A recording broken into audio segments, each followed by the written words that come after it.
Hey guys, welcome.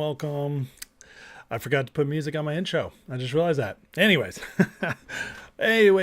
welcome guys to class today. We are going to be going through the Mosaic Covenant Part 2.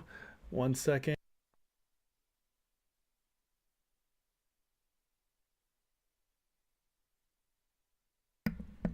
Sorry about that.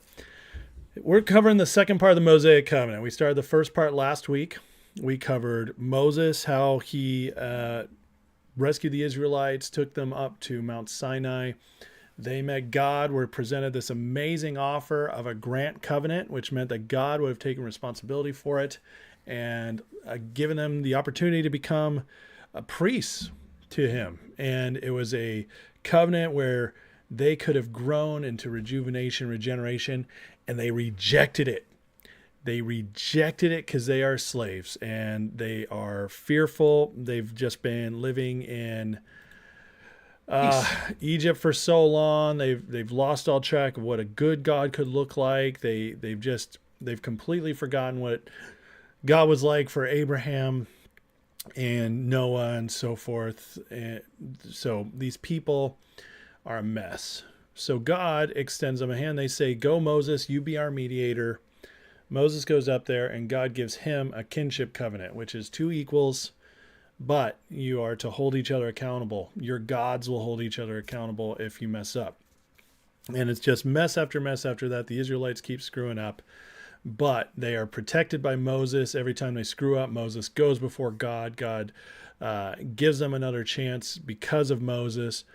And we started seeing why God introduced the law that seemed so harsh in the old days, because that's what they wanted. That's what they understood. They understood rules, regulations, punishment, and rewards. They weren't ready for what God was doing.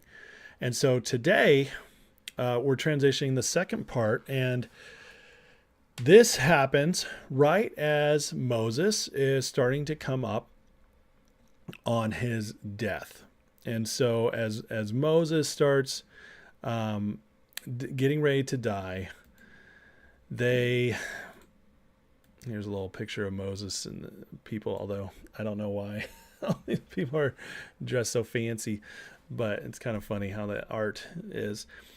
But Moses is getting ready to die, and they're entering the promised land. Now remember, Moses is not allowed to enter the promised land because in the wilderness, the people, they need water, and God tells them to go speak to a rock. Well, before, God had told him to strike a rock, and Moses was fine with that. He took the stick, he hit the rock, water came out, and everything was great. Everybody had water. This time, God tells Moses to speak to the rock, and Moses decides, I don't want to really speak to the rock. I feel like I'd look stupid. So he hits the rock instead. God still gives the water out, but because of his disobedience, Moses is told he cannot enter the promised land. So now Moses is on his deathbed, and on his deathbed, he renews the covenant, but the covenant's going to be different this time. And why is it going to be different? Well, it's going to be different because the Israelites had broken the covenant so many times. They'd broken it so many times that this kinship covenant God had with him of two equals holding in covenant together, that had to change. There had to be a transition because Moses was passing away. So what God offers is a vassal covenant to the Israelites. And that is where one person or side is subject to the other. But this changes everything. And how do we know this happened? Well, Deuteronomy spells it all out for us. Moses writes Deuteronomy. He writes the law. God has him do this before he dies. And he gives this law to the Israelites. And as he's dying, they shift. This is the shift is happening now. There's a renewal of this covenant, and as they enter into the vassal, everything is going to change. And all of a sudden, they go from two equals to one subjugate on the other, and they have to have spelled out in much greater detail all the blessings, curses, so much. So the vassal covenant is much like other covenants with other places. It establishes a hierarchy with God as a suzerain. And now, right now, Joshua, on behalf of the Israelites, is the vassal. And so as Moses passes his leadership to Joshua, Joshua takes on leadership, but with this new covenant, this vassal covenant. Now, Deuteronomy is built exactly the way they would have built a vassal covenant in ancient times. It's a 5-part structure. And the covenant structure that is built is a preamble, which is Deuteronomy 1 through 5. And in the preamble, you get an introduction with a date and a mediator. Mediator in this case is Moses. And the introduction, when is this going down? When's this starting? All that. And it sets the scene for a covenant renewal. Next, you go to a historical prologue. So the prologue is Deuteronomy 1, 6 through 4 to 40, or 1, 6 through 449. And that recounts the entire history between God and Israel. And so you're getting this background of everything they've been through together, explaining how we're getting to this point. And it also is a reminder to the Israelites of God's past actions and promises and how he's always been there for them. The third part starts in Deuteronomy 5:1 and goes all the way to 26:19. This is a detailed list of the laws and commandments. This is everything they need to follow and to stay in right standing with God. And it's a lot. It's really a lot. It's much, much more than we would have today on anything. Especially in the new covenant, which we're going to go over in the next few weeks. But all these rules and regulations, it ends up tallying, I think, to 200 something. And then they keep adding to it later, not in the Bible, but later in tradition. And by the time Jesus comes along, there's like 619 laws, something like crazy like that. But here's the list of the laws until 2619. And this is emphasis is on your obligations. And this is where you find all the stuff. Don't get tattoos. Don't eat shellfish. Don't eat bacon. Don't, laws about if somebody takes your slave and hurts them, what you can do back, restitution. It is very detailed. Then it goes to the final sanctions. This is Deuteronomy 27 through 30.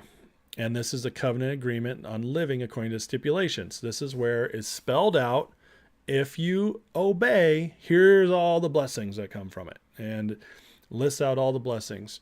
And then on top of that, the very next thing is, here's all the curses that shall come upon you if you disobey. And then finally, part 5. Of this covenant structure is a continuity dynasty succession. It explains how the continuity will keep going. And without Moses now, from kinship covenant, that had to be between two people. If there was going to be a new kinship, if the kinship covenant was renewed, it would have to be remade through every leader over and over again. But not in a vassal covenant. A vassal covenant, the suzerain over a people, that never has to be renewed more than once. It's renewed, and then that covenant stays between that people and that suzerain, no matter who the leader is. So it just continues on and on.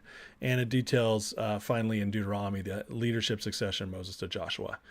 Now, Deuteronomy spells all this out. And then we get Leviticus and Numbers, which also have a lot more to do with them being in this covenant, going into the new promised land, all that. But Deuteronomy is really the key here. And it's Moses' role in this is he proclaims to the Israelites at the end of the 40-year period, he reads it to them. And he reads this to them, and they start calling it out to him. And they say amen to each part.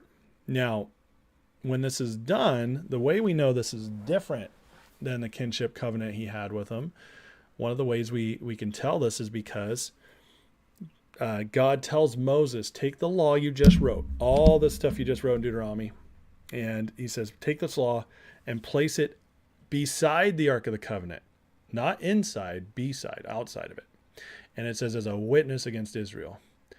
Well, previously, though, the tablets had been inside the ark, the 10 Commandments, but the book of the law is placed outside, because if there's new obligations, there's a new covenant, and then so that's how we see these things.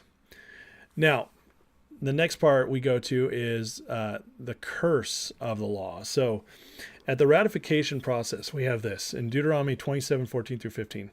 The Levite shall recite to all the people of Israel in a loud voice, "Cursed is anyone who makes an idol, a thing detestable to the Lord, the work of skilled hands, and sets it up in secret." Then all the people should say, "Amen." So going forward through that, he announces all the specific curses for disobedience. And as he announces each curse, there's a response from the people, and they say, "Amen." They all keep agreeing to it. And this is the ratification process. This is them accepting it. And it shows that the covenant also is no longer an equal partnership. All right. The people were agreeing to the terms of their king, their God, which, God, and so God's giving it to them. They're agreeing to it. And it comes down to obey these stipulations or die or be cursed. It's very strict and very harsh. And it looks scary to us, but that's not at all what this was. This is actually an incredible blessing. It's an incredible blessing. And the reason why is because when they had broken the kinship covenant before with Moses over and over and over again, they deserved to die. They deserved to die. And they had been, the covenant towards the end of it, that's when the punishment comes. Okay, it's ending, Moses is leaving, so that covenant is coming to a close, and it should be now full on punishment.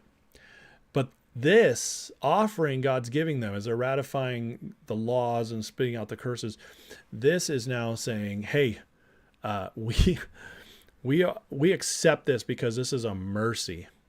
You are actually giving us a new covenant instead of your right to destroy us. And that's an interesting way of looking at it, because if you don't understand this, if you don't understand the covenants, it just looks like God's this big meanie God giving them a bunch of rules and regulations. But that's not how it is. He's actually saving them by giving them another chance. And on top of that, they get also a bunch of blessings for obedience.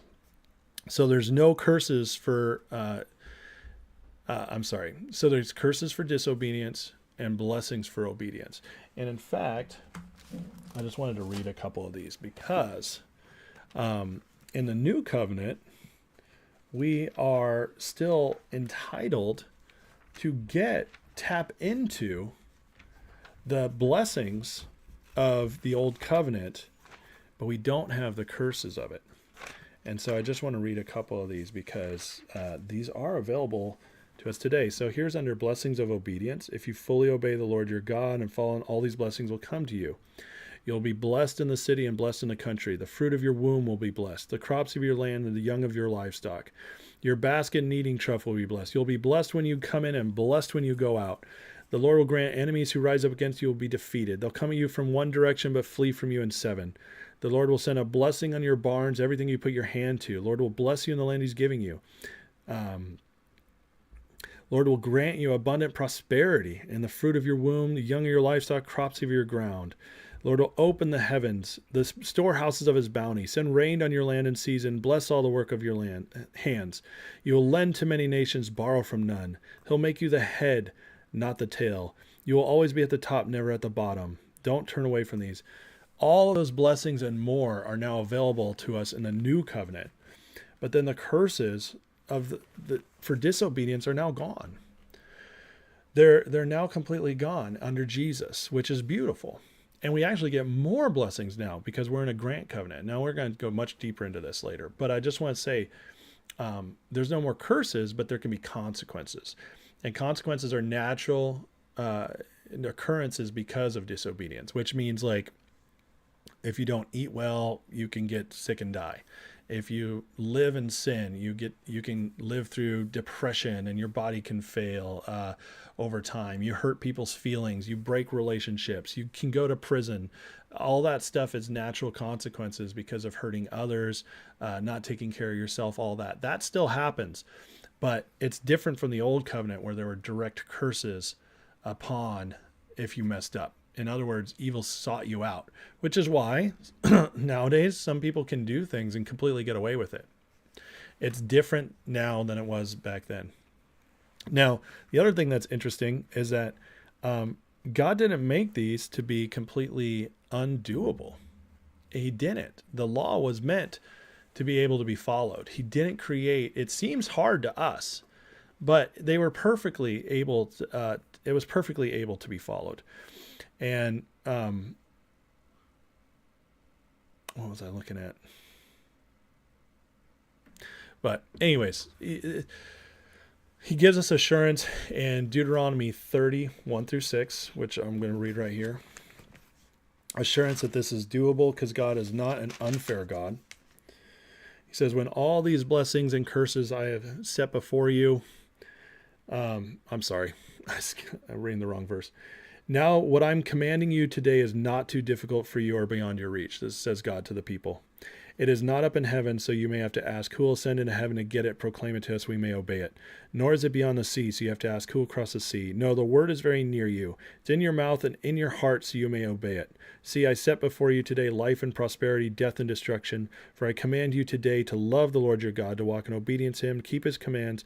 Then you will live and increase, be blessed in the land you're about to possess. So they're heading into the promised land, and they have this promise of blessings and curses with them, and they're very excited for it. They said amen. They've ratified it. They knew God could have destroyed them. He didn't. They're ready to go. They don't look at this as impossible. We do. And many people today look at it as that, and they say, you know, the reason Jesus was the only one who could keep the commandments was because he was perfect and he had to do it for us salvation. That's not true at all. Jesus was able to follow it, and he was the only person to ever do it. But it wasn't because it was impossible, and it has nothing to do with salvation. So I just want to put that out there. It has to do with blessings and curses, and then also proving that it could be done. Because remember, Jesus came as a man. Okay, he was God and man at the same time. And it says he felt everything man felt. He went through every temptation man has gone through. And so he felt pain, hunger, tiredness. He faced temptation. So, let your imagination wander on that one. But he faced it all and he overcame it. No man had ever done that before. But Jesus showed it could be done as a man. And so it's not too difficult to follow. It could do it. And so God encourages them that obedience in this is within your reach. Now, despite all this, Moses now leans into prophecy. And he prophesies that they're going to fail. And this is in Deuteronomy 29. He says, your children who follow you in later generations and foreigners who come from distant lands will see the calamities that have fallen on the land, the diseases with the Lord has afflicted it. The whole land will be a burning waste of salt and sulfur, nothing planted, nothing sprouting, no vegetation growing on it. It will be like the destruction of Sodom and Gomorrah when the Lord overthrew in fierce anger. They'll say, what has the Lord done to this land? Therefore the Lord's anger burned against this land, so he brought out curses written in this book. In furious anger and great wrath, the Lord uprooted them from their land and thrust them into another land as it is now. This is Moses predicting that they're going to fail in the covenant. And why? Because they're a bunch of slaves, poverty mentality, and they're selfish. They want to be like other nations sometimes. They keep stepping out of being content with the God they have. And this is obviously a huge problem. It's obviously a huge problem, and it keeps leading them to just make their mistakes. And so as they're heading into the promised land, they have this new gift, though, and they take it. They don't look back. But then Moses prophesying that down the road, and it takes years to get there. It takes many, many years till they do this. It's like 500 years later they go into exile. But he also prophesies they'll come back. So when they go into exile later to Babylon and Assyria, Moses prophesies it, but then he prophesies this in Deuteronomy 30. When all these blessings and curses I've set before you come on you, take them to heart wherever the Lord your God disperses you among the nations. That's exile. When you and your children return to the Lord your God and obey him with all your heart, with all your soul, according to everything I command you, then the Lord your God will restore your fortunes, have compassion on you, and gather you again from the nations where he scattered you. Even if you've been banished at the most distant land under the heavens, from there the Lord your God will gather you and bring you back. He'll bring you to the land that belonged to your ancestors. You'll take possession of it. He'll make you more prosperous and numerous than your ancestors. So not only does Moses foresee that they will screw up and they'll go into exile, but he also knows God's goodness. And so even though they're experiencing a lot of the pain and the curses of breaking this covenant and going off to another land, God, when they come back to him, it takes time because they're in exile for 70 years in Babylon.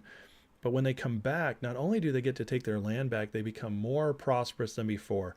And this is the goodness of God. And this is, I mean, if he did this in the old covenant, think about all the things people say about America today. We're judged. We're going to fall apart. God's done with us. God's never done with a nation. Okay, not when it's his people involved in it. And nowadays, every nation has people of God in it. So God is into restoring every nation as he can. And in America, that's why we keep getting second chances, because we're in a better covenant. He did this in the old covenant where he brought them back after centuries of disobedience. He sent them into exile and they still came back and were able to be more prosperous than before. So that is hope for us, for the Israelites, and everybody going forward. So he promises their return. And so even though they prophesied their failure, it was possible for them to succeed, as God said. And so what's the point, though, of keeping the law flawlessly? That's something that moves to the Old Testament or New Testament. So one of the things we face today is because of this law, because of people being scared of these consequences written in Deuteronomy, thinking that somehow, not really truly understanding the new covenant with Jesus, thinking that this follows us into the new covenant. A lot of people go back to this and they think that if they just act Jewish, if they act old covenant Jewish, they're going to be more blessed. And I know people like this. I know people who have turned aside from the freedom of Christ into the enslavement of the old covenant, thinking that that's the true way to live. Well, it's completely not. Galatians is very clear on this. And just remember that there's no point in following the law precisely for salvation purposes. The point, if you're going to follow, and not even the law, just the new covenant, which that details are coming later, but you don't need to go back to this. It's like somebody who judges somebody who has a tattoo, but they eat bacon. It's like you keep one of it or none of it. You can't pick and choose. And if you go under this completely, you're putting yourself under a system that no longer exists. But you'll still receive material blessing in some forms from it, because some of it's still good. I mean, don't murder, don't lie, don't sleep with your, neighbor's wife. All that stuff is very good things. But that in the new covenant, that's under the law of love. We want to do that stuff anyways if we're walking with Jesus. But we don't have to keep all these other little things for any salvation, because the Old Testament law, this law in Moses, this wasn't about leading to salvation. This was about, because God had already chosen his people. Now, yes, they could run away from him or not, but that all took place with their relationship to God. It was still personal back then. Even David God says he's a man after my own heart. You see this over and over again. Back in Genesis, we saw it with Abraham. That was still available to people to have that connection with God, even if they weren't perfectly walking in the law. But the law was all about the material blessings and the curses. That's what it was about. And that's why it's not beneficial for us to go put ourselves back under that. And this is what the entire book of Galatians in the New Testament's about.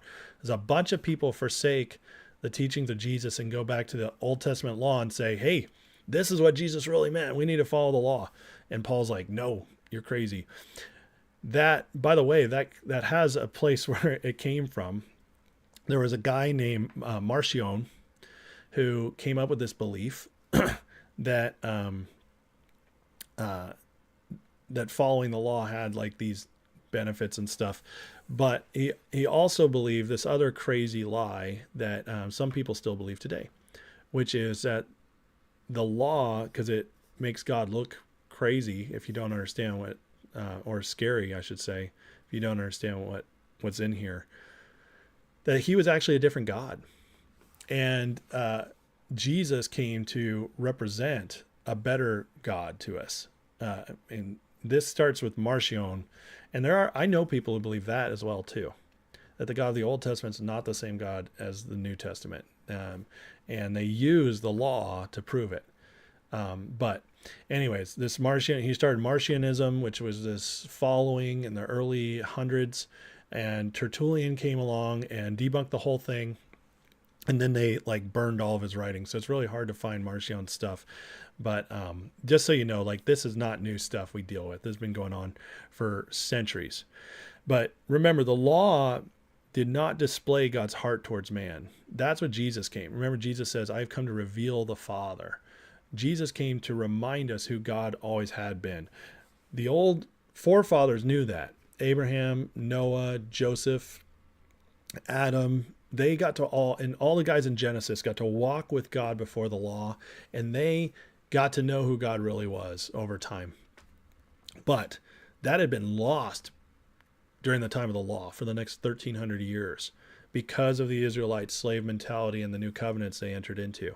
So most people, except for those who really spent time with God, which was not most of them were just focused on the law and no personal relationship. So they went through decades of this, centuries of this, millennium of this, and Jesus had to come back. And part of it, the reason he spent 33 years with us instead of just being a baby that died and granted salvation through the perfect sacrifice, he needed to display to us, A, what we're capable of as people walking with God, and B, what God's really like. And that's why he spent so much time with us. So the law never displayed God's heart towards man. It was chosen by the Israelites in the way they chose to interact with God. Not meant to redeem them. It just kept them in place so that they have a covenant to live by. These covenant chosen by their actions. But the other thing that you get a glimpse of God's heart in this is that it was still slightly better than all the laws the people were walking under in other places. They were walking if you looked at other nations, they were much harsher, much stricter, much more evil. They would do child sacrifice, all these horrible things. And that was the law of their gods, which were demons, by the way. Other gods are always demons. Okay. They're demonic entities that present themselves as a god and deceive people into following them. And that's why they can have supernatural powers and stuff like that, because they're connecting through the demonic. But they had all these surrounding nations, and God was like, I'm giving you a better deal than they got. This is much better than what they're doing over there. This is better than what the Sumerians are doing. This is better than what the Egyptians are doing. I'm giving you a better deal. And so that in Israel, they wanted to be like these great nations. So they looked up to them, but they were also a little scared of some stuff. So God, again, met them where they're at.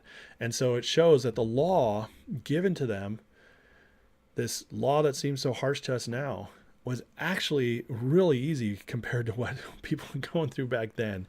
And it shows that the law is actually a reflection of a time period, much more so than a reflection of God. And that's something that's really important to remember. Okay, so Moses now has written the law. He's put it aside. He's read it to the people. They've agreed with it.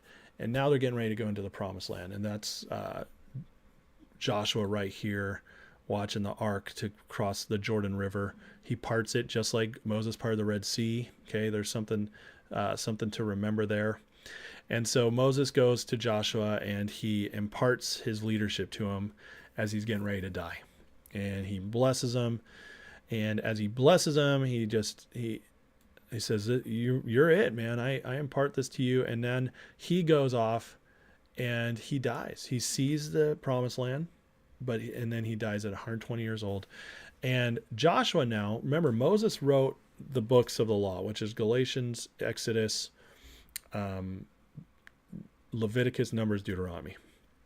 Moses wrote all those, but Joshua writes the final amendment, which is Moses' death. And he includes that at the end of Deuteronomy, which was a standard procedure in renewing a covenant and passing it on. So what he was showing in that, as being the man who now added this amendment of Moses' death, he was saying, I recognize the covenant, it's renewed, and I also am accepting it as the next leadership of this. And so he does that. Now, this is the last recorded renewal of this covenant in the entire Bible. And why? Because now that they were under this vassal covenant, it didn't need to be continually renewed. It just kept moving with the Israelites no matter who their leaders were. So it goes from Joshua, And then the judges system is set up. And so as judges are leading, that vassal system continues. Then the kings come, the vassal system continues. And then they go off to exile and come back, and the vassal system continues. The vassal covenant continues all the way unto Jesus.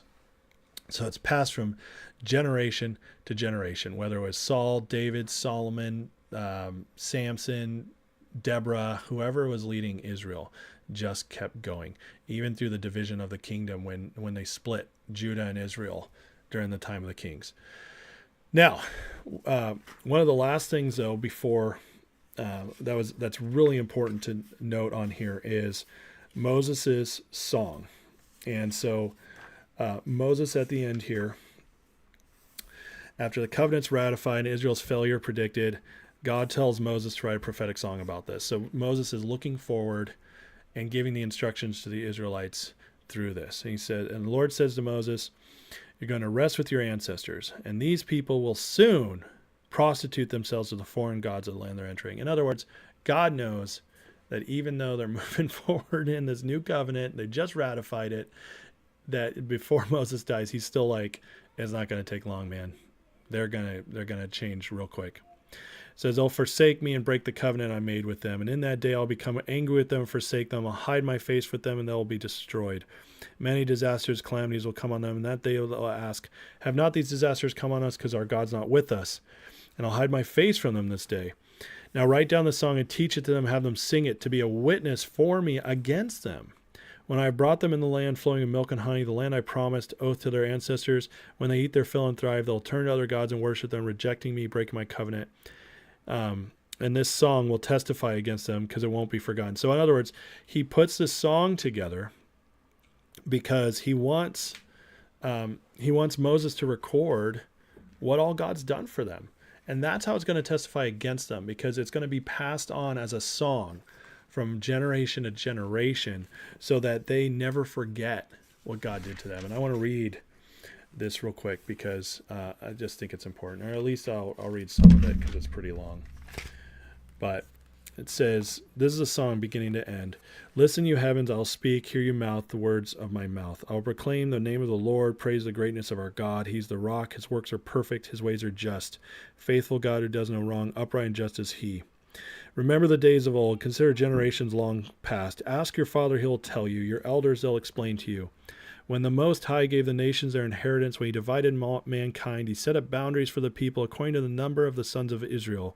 For the Lord's portion is his people, Jacob is allotted inheritance. In a desert land he found him, in a barren howling waste. He shielded him and cared for him, guarded him as the apple of his eye.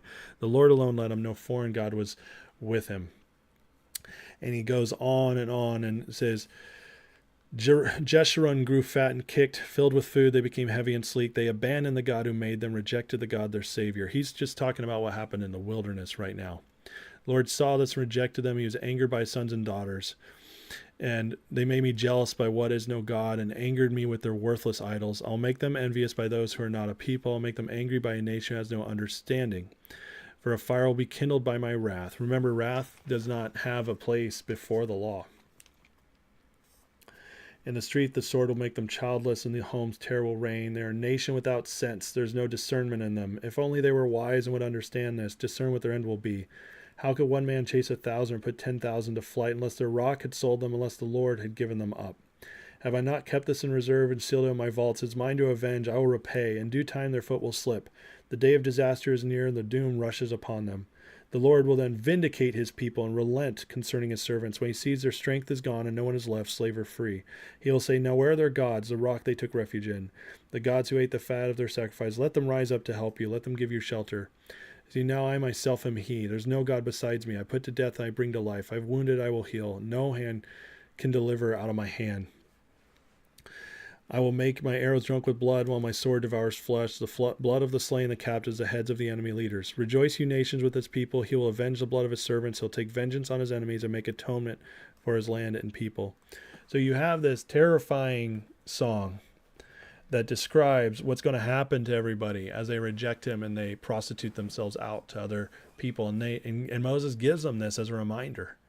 You always know this will happen. And they still screw up down the road. It's pretty nuts. It's pretty nuts. But it ends with a little note of hope that I will avenge, I will bring you back, and I will look, I'll give it back to you if you return to me. So it just shows how God he's holding himself to this covenant, and he's doing everything he can to get them to stick with it. He gave them a new covenant when he didn't need to, when they deserved to be destroyed. And he's like, look, here it is. And by the way, I got all these blessings for you I want to give you. I want to give these to you. Okay. But in this covenant, if you screw up, if you disobey me, if you're rebellious, then all this other stuff's going to happen to you. I don't want it to happen. So let me give you warnings. I'm going to give you warning after warning after warning. Think about it like when your kid is running out on the street. What do? You give them warning, but ultimately you can't control if someday they're going to run out in front of something. Or touching the stove. What's the old metaphor? It's like sometimes people have to learn the hard way, and they got to touch the heat on the stove, even though you warned them and you warned them and warned them. Warning is love, and that's what God's doing. He's showing his heart by warning them of everything that's going to come to them if they do not listen, because he wants what's best for them, and he's trying to get them away from it. So he gives them this song to learn so that they never forget it, and it's going to be passed on generation. So as we end here, and so they're entering in this vassal covenant. I've already described that, but just to recap, Deuteronomy is proof it's a new covenant, okay, because it's got the 5 parts, what a covenant needs, starting with a preamble and going through the rest. He gives them the law, he gives them the blessings and the curses which will happen, he describes their history, and he gives them a warning. And then it ends with the covenant transition of Joshua writing in Moses' death. Doesn't need to be renewed again after that because, we already talked about this, but because it only needs to be done once now that it's a vassal covenant. So, but remember, this is the contrast between this, because this is what they chose, and now what God gave us through Jesus, what he finally was able to do. When it says, when the time had come, when wickedness had been at its fullest, in darkness, it says in Isaiah, Jesus came in when mankind had gone as far as it could without redemption. It had gone, the Israelites had gotten as far as they could without really having a relationship with God anymore. They just were following the law, and that was it, most of them. It was the darkest time in history, and that's when God delivered Jesus to change everything. But as Paul writes, the law, one of the reasons God allowed it to go on so long was because what it did is it revealed sin, and it showed how far humanity can get in our wickedness without salvation, without that reconnection to God. And ever since then, things have changed. So next we're going on. This covenant now lasts from Joshua all the way until Jesus. It's the main covenant that Israel lasts under. But there's one more covenant, major covenant God makes in the Old Testament. And it does not undo the Mosaic covenant, but it's an extra covenant that comes in under it, which paves the way for what's to come with Jesus. And that is the covenant he makes with David. And that's what we'll be covering next week. So, all right. Well, bless you guys. Thank you for tuning in. This is a little shorter than the other classes, but it's just the way it goes sometimes. There wasn't as much, but I hope you understand at this point, 3 main things is that A, God was never different. B, his heart has always been for his people. C, it's our decisions that got God to a lot of these points, because he's given us way more power and authority on earth than we ever want to acknowledge, because we just want to turn it over to him and be free of that responsibility. And D, and that there are 3 main covenants in the Bible: the grant covenant, the kinship covenant, and the vassal covenant. Grant the best, vassal different. Grant everything before Moses, kinship with Moses, vassal covenant with Israel until Jesus, where we get another grant covenant. So anyways, next week we'll talk about David. So there you go. If you have any questions, please write them on Patreon or hit me up in the Discord. I would be happy to answer them, discuss this stuff with you. And then until next week, have a blessed week, guys. I'll talk to you soon. Bye-bye.